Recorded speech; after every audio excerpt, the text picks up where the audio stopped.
नमस्कार, आप देख रहे हैं बोले भारत। बतरस में आपका बहुत स्वागत है। मैं मनीष कुमार आपका बहुत स्वागत करता हूं। बतरस में बात आज थोड़ी लंबी होगी क्योंकि योगी मंत्रिमंडल का दूसरा विस्तार हुआ है और शायद इस कार्यकाल का आखिरी विस्तार भी इसे माना जाएगा। इससे पहले 2 साल पहले 2024 में एक छोटा सा विस्तार किया गया था। वो मंत्रिमंडल विस्तार वैसे स्वाभाविक नहीं था, लेकिन चूंकि ओम प्रकाश राजभर सुहेलदेव भारतीय समाज पार्टी के अध्यक्ष सपा का दामन छोड़ के भाजपा के साथ आ मिले थे और उनके साथ दारा सिंह चौहान वो भी भाजपा में आ गए थे और इन दोनों लोगों को भाजपा को मंत्री बनाना था, इसलिए एक छोटा सा विस्तार किया गया था। तो 2-2.5 साल पहले ओम प्रकाश राजभर और दारा सिंह चौहान कैबिनेट मंत्री बने थे। उसके बाद जैसा कि हमेशा विधानसभा के चुनाव से पहले भारतीय जनता पार्टी मंत्रिमंडल का विस्तार करती है, तो ये नवंबर से ही इस बात के कयास लगाए जा रहे थे कि मंत्रिमंडल का विस्तार होगा और आखिर में हो गया। और यदि इसके 5 साल पहले के कार्यकाल को देखें तो थोड़ा और समय मंत्रियों को कामकाज का मिल सकेगा, क्योंकि 2021 में जो मंत्रिमंडल का विस्तार हुआ था वो सितंबर के महीने में हुआ था। तो अक्टूबर, नवंबर, दिसंबर 3 महीना ही काम करने को मिला था, क्योंकि जनवरी में आचार संहिता लग गई थी। अब मई में मंत्रिमंडल का विस्तार हो गया है, 6 नए मंत्री बनाए गए हैं। तो इन 6 मंत्रियों को जून, जुलाई, अगस्त, सितंबर, अक्टूबर, नवंबर, दिसंबर 7 महीना काम करने को मिलेगा। बड़ा लंबा कार्यकाल तो नहीं कहा जाएगा, बट फिर भी चलिए, पिछले विस्तार के मुकाबले तो ज़्यादा मिलेगा ही। कुल 8 मंत्रियों ने शपथ ली है। बर्थ सिर्फ 6 ही खाली थे, क्योंकि 54 मंत्री योगी मंत्रिपरिषद में थे और यूपी की विधानसभा में 15% आप कुल विधायकों की संख्या का मंत्री बना सकते हैं। तो इस तरीके से 60 मंत्री कुल बनाए जा सकते थे, तो 6 मंत्रियों की जगह थी। 8 मंत्रियों ने इसलिए शपथ ली क्योंकि 2 राज्य मंत्री जो थे उन्हें राज्य मंत्री स्वतंत्र प्रभार का शपथ उन्हें दिलाई गई, इसलिए कुल 8 मंत्रियों ने शपथ ली। जिन नामों के बारे में बहुत कयास लगाए जा रहे थे, कुछ टैली किए हैं लेकिन बहुत सारे टैली नहीं किए हैं। फिलहाल कैबिनेट मंत्री के रूप में भूपेंद्र चौधरी और मनोज पांडे ने शपथ ली है। ये दोनों पहले कैबिनेट मंत्री रह चुके हैं। भूपेंद्र चौधरी भाजपा की ओर से और मनोज पांडे सपा सरकार में। भूपेंद्र चौधरी जब भाजपा के प्रदेश अध्यक्ष बने, उससे पहले वो पंचायती राज्य के कैबिनेट मंत्री थे।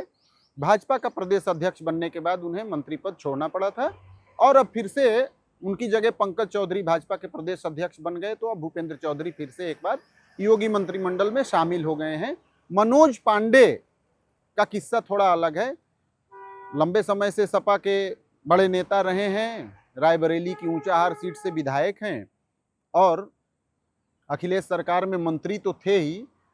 सपा सरकार के बाद जब सपा विपक्ष में बैठी तो अखिलेश यादव ने मनोज पांडे को विधानसभा में मुख्य सचेतक बना रखा था, लेकिन 2-2.5 साल पहले जो राज्यसभा के चुनाव हुए उसमें मनोज पांडे ने निष्ठा बदलते हुए सपा प्रत्याशी की जगह राज्यसभा में भाजपा प्रत्याशी को वोट दिया था और उसके बाद से ये लग रहा था कि मनोज पांडे की किस्मत देर सबेर खुलेगी। ऊंचाहार उनके घर पर अमित शाह जब पहुंचे उसके बाद से तो सबसे ज़्यादा पौआधारी माने जाने लगे। जिन 6-7 विधायकों ने क्रॉस वोटिंग की थी उन सभी में, खैर पूजा पाल के नाम की भी चर्चा थी, बट वो अभी इंडक्ट नहीं हो पाई हैं। इसके अलावा 2 मंत्रियों का प्रमोशन किया गया है, उन्हें राज्य मंत्री से राज्य मंत्री स्वतंत्र प्रभार का दर्जा दिया गया है। ये हैं अजीत सिंह पाल, सोमेंद्र तोमर। और 4 नए विधायकों को मंत्रिपरिषद में जगह मिली है। ये हैं कृष्णा पासवान, कैलाश राजपूत, सुरेंद्र दिलेर, हंसराज विश्वकर्मा। तो ये 4 अब राज्य मंत्री के रूप में इन्होंने शपथ ली है। तो इस तरीके से 60 सदस्यों वाली योगी मंत्रिपरिषद की बात करें तो इसमें कुल 23 कैबिनेट मंत्री हो गए हैं, जो पहले 21 थे। अब भूपेंद्र चौधरी और मनोज पांडे इसमें शामिल हो गए हैं। राज्य मंत्री स्वतंत्र प्रभार की कुल संख्या 14 थी, लेकिन अब वो संख्या बढ़ के 16 हो गई है, क्योंकि 2 राज्य मंत्री स्वतंत्र प्रभार में प्रमोट हो गए हैं। इसी तरीके से पहले राज्य मंत्री 19 थे, अब वो 21 हो जाएंगे, क्योंकि 4 राज्य मंत्री बने हैं लेकिन 2 राज्य मंत्री तो स्वतंत्र प्रभार में चले गए हैं। तो टैली 2 ही बढ़ेगी राज्य मंत्रियों की। तो इस तरीके से 23, 16 और 21 कैबिनेट मंत्री, राज्य मंत्री स्वतंत्र प्रभार और राज्य मंत्री की ये संख्या होगी। अब सरकार बनने के बाद ही कैबिनेट फुल स्ट्रेंथ से चलनी चाहिए, क्योंकि आखिरकार मंत्रियों और नेताओं को तो जनता का काम करना है। लेकिन तमाम राजनीतिक मजबूरियां और राजनीतिक सौदेबाजी, इन दोनों को ही ले लें तो कुछ बर्थ खाली रखी जाती है और चुनाव से पहले उनको भरा जाता है। लेकिन बात समझ में ये नहीं आती है कि जब मंत्रियों को काम करने का पूरा अवसर नहीं मिलेगा तो उन्हें मंत्री बनाने से लाभ क्या होगा। 2021 की बात करें, तमाम मंत्री उसमें इंडक्ट हुए थे, जिसमें एक बड़ा नाम जितिन प्रसाद का भी था। 3 महीने के लिए वो मंत्री बने, या उनके अलावा जितने भी मंत्री 3 महीने के लिए बने होंगे, क्या कर पाए होंगे अपने विभाग में। तो अभी जो 6 लोग नए मंत्री बने हैं, 2 का प्रमोशन हुआ है, तो अब इनके पास काम करने का कितना कम समय बचा रहेगा, और वो भी तब जब अपनी सीट से खुद इनको चुनावी तैयारी भी करनी है। चुनाव भी तो लड़ना है भाई, सिर्फ मंत्री बन के तो कुर्सी पे बैठना नहीं है। तो मंत्री की जिम्मेदारियों का निर्वहन करना है और अपना चुनाव भी बचाना है। मान लीजिए मनोज पांडे सपा छोड़ के भाजपा में आए हैं, तो अपने क्षेत्र को भी तो बचाना है कि वो जीत भी जाएं ऊंचा हार से, ये भी तो चैलेंज है। तो इतने कम समय के लिए क्यों मंत्री बनाए जाते हैं? यदि 6 सीट 2024 से खाली थी तो उसे क्यों नहीं भरा गया?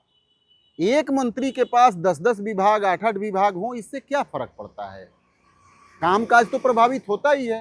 तो यही जो 6 मंत्री अभी शामिल किए गए हैं मंत्री परिषद में, यदि जब 2022 में सरकार बनी थी और उसी समय फुल स्ट्रेंथ से कैबिनेट चलती तो बेहतर परफॉर्म कर सकते थे।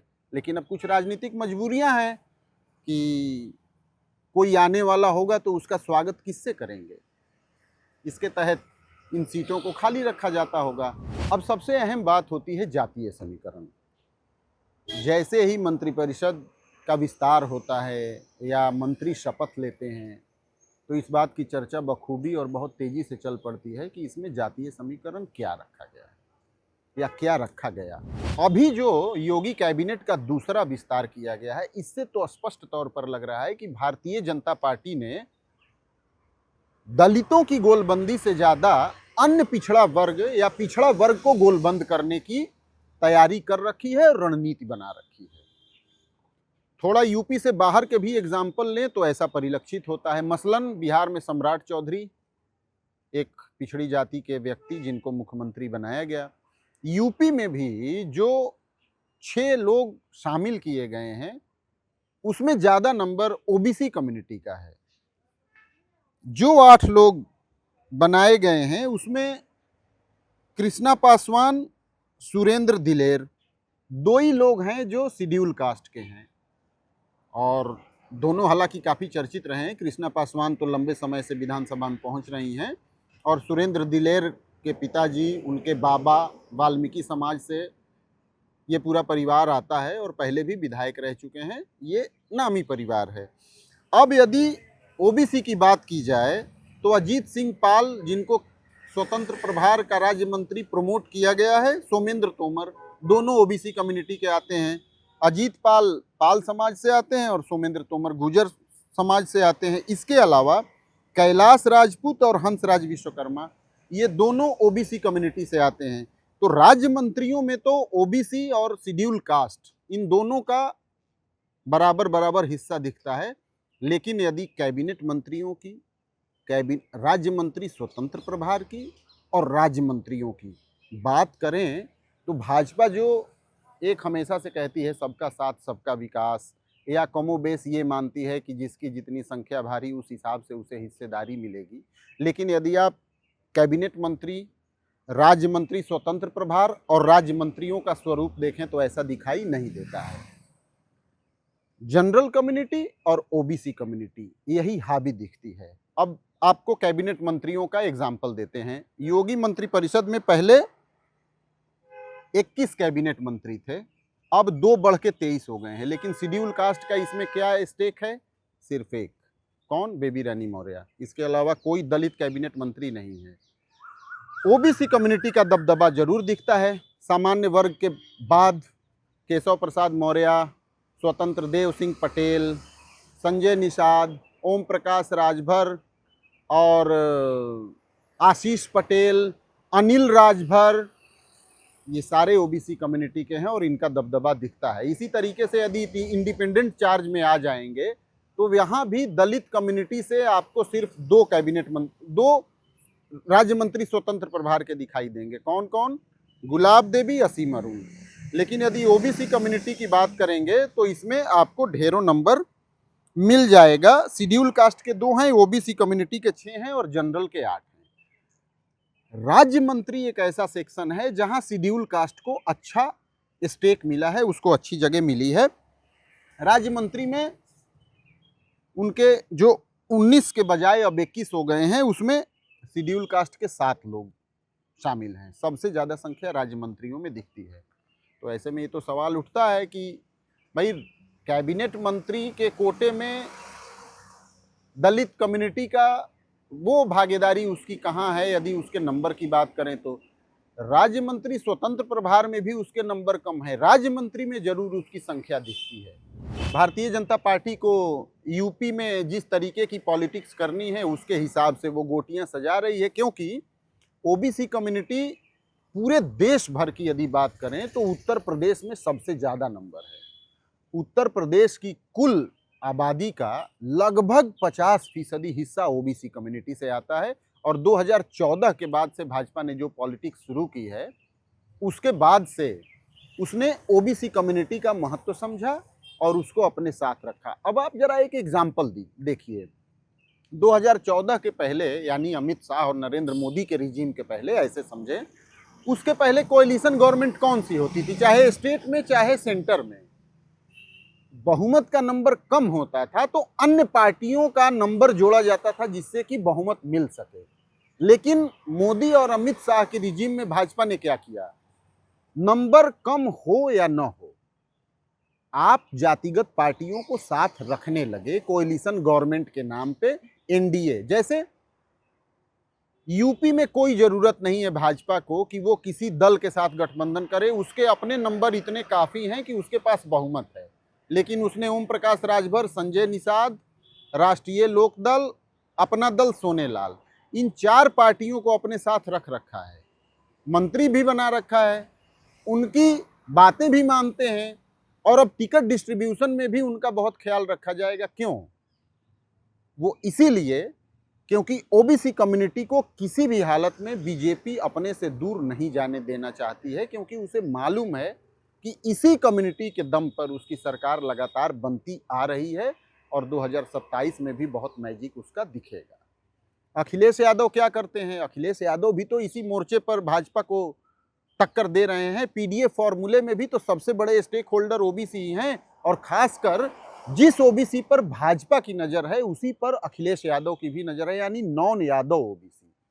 भाई भाजपा को मालूम है कि यादवों का वोट उसे बहुत हद तक मिलना नहीं है, तो अन्य ओबीसी के वोट से ही उसका नंबर बढ़ेगा। अखिलेश यादव को मालूम है कि ये यादवों के अलावा दूसरी कम्युनिटी उसे वोट देगी नहीं, तो वो यादवों के अलावा दूसरे ओबीसी कम्युनिटी को अपने पाले में करने के लिए प्रयासरत रहते हैं और पीडीए का वो जातीय जनगणना और तमाम फॉर्मूले उसी हिसाब से देते रहते हैं। तो दोनों की जो मुख्य बीमारी है या मुख्य टॉनिक है वो ओबीसी कम्युनिटी है और यही बात इस मंत्रिमंडल विस्तार में भी देखने को मिली। हालांकि इस बात में भी कोई दो राय नहीं है कि यदि भाजपा ये कहे कि वो जातिगत मामलों से ऊपर उठकर सोचती है, कास्ट कोई उसके लिए मैटर नहीं करता, सबका साथ सबका विकास चाहती है, लेकिन इसकी समीक्षा की जा सकती है। यदि भाजपा की तरफ से कोई लिस्ट जारी होती है और नाम के बगल में ब्रैकेट लिखा होता है, उसकी जात लिखी होती है ब्रैकेट में, तो क्या समझा जाए? तो जात ही एक सच्चाई है और जात के हिसाब से यदि राजनीति हो भी रही है तो इसमें क्या ही बुराई है। अब तो उसी हिसाब से सभी पार्टियों की गाड़ी आगे बढ़ रही है। तो अब देखना सबसे बड़ी बात यही होगा कि जो 4-5 महीने का कार्यकाल इन मंत्रियों को मिला है उसमें ये क्या अपनी छाप छोड़ के जाते हैं। बतरस के इस लंबे एपिसोड में आप मेरे साथ बने रहे, इसके लिए आपका बहुत धन्यवाद। अगले इतवार को बतरस के एक और एपिसोड में हमारी आपकी मुलाकात होगी। तब तक के लिए दीजिए इजाज़त। नमस्कार।